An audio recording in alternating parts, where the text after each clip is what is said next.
terjang Didit Prabowo jadi desainer dari Jakarta hingga Paris. Kamis 22 Maret 1984, pasangan Prabowo Subianto dan Titik Hedi Prasetyo sedang bahagia. Setelah 1 tahun menikah, lahir anak pertama mereka berjenis kelamin laki-laki di Rumah Sakit Harapan Kita. Namun, saat memberi rilis ke media soal kabar gembira ini, anak tersebut belum diberi nama. Karena Pak Prabowo sendiri punya nama untuk anaknya dan Ibu Titik juga punya nama untuk anaknya. Jadi terjadilah kebingungan ya mau pakai yang mana. Akhirnya Ibu Titik memutuskan untuk menanyakan kepada bapaknya, yaitu Pak Harto, Presiden Republik Indonesia pada saat itu, agar Pak Harto lah yang akan memberi nama pada anaknya. Namun, butuh waktu lama juga bagi Soeharto menentukan nama bagi cucu ke-8 tersebut. Setelah 5 hari berlalu, barulah nama tersebut tercipta, yakni Ragowo Hedi Prasetyo.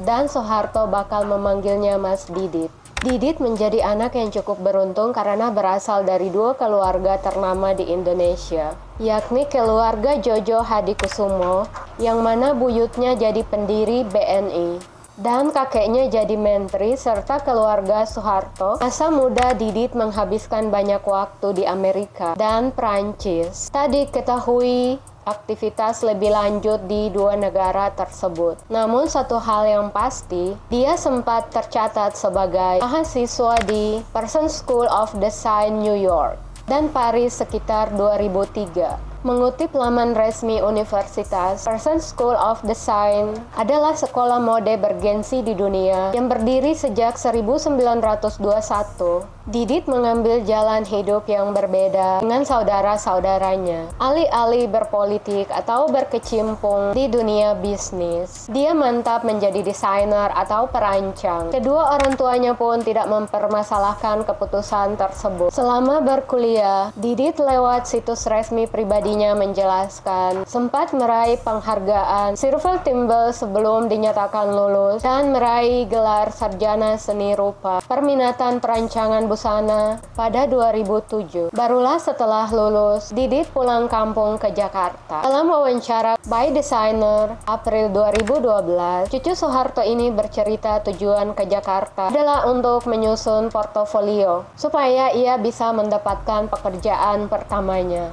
Ya, walaupun Mas Didit ini bisa melakukan apa aja, namun dia tidak mau segalanya menjadi instan ya. Dia mencoba seperti orang normal pada umumnya. Beruntung portofolio pertamanya itu langsung dibeli oleh teman-temannya. Alhasil dia akhirnya memutuskan untuk tinggal di tanah air. Pada titik inilah dia merasa percaya diri untuk membangun rumah mode sendiri alih-alih daripada bekerja di rumah mode lain. Hingga akhirnya tibalah satu peristiwa yang mengubah hidupnya. Pada suatu waktu, seorang kawan Didit yang bekerja sebagai humas salah satu rumah mode di Paris, dia ingin memperkenalkan anak Prabowo itu ke perusahaan fashion Elisa. Namun itu urung dilakukan karena Didit rupanya punya banyak portofolio bagus. Temannya bilang ke Didit, lebih baik Didit tampil di Paris Couture Week 2010 ketimbang ikut rumah mode.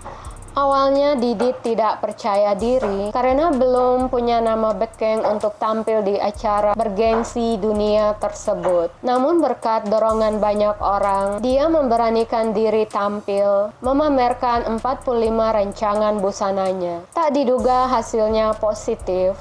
Pengunjung banyak menyukai desainnya. Sejak itulah dia selalu bersemangat mengikuti berbagai ajang pameran rancangan busana, sekaligus juga mantap menetap di Paris. Alhasil, tiap ada acara serupa di tiap musim, pasti ada Didit.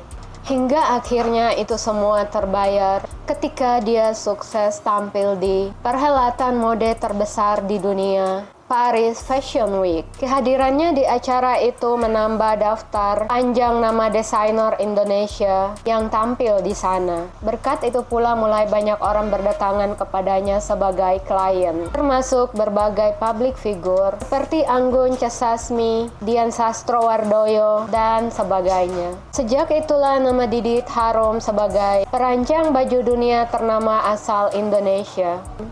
Selama lebih dari 10 tahun berkarir hingga sekarang. Hanya saja kesibukan Didit kini bertambah usai sang ayah Prabowo Subianto menjadi pejabat negara dan calon presiden. Didit kerap kali disorot kamera saat menemani Prabowo berkunjung ke berbagai daerah. Oke, itu aja sih. Jangan lupa support channel aku dengan like, comment, share, and subscribe. Thank you.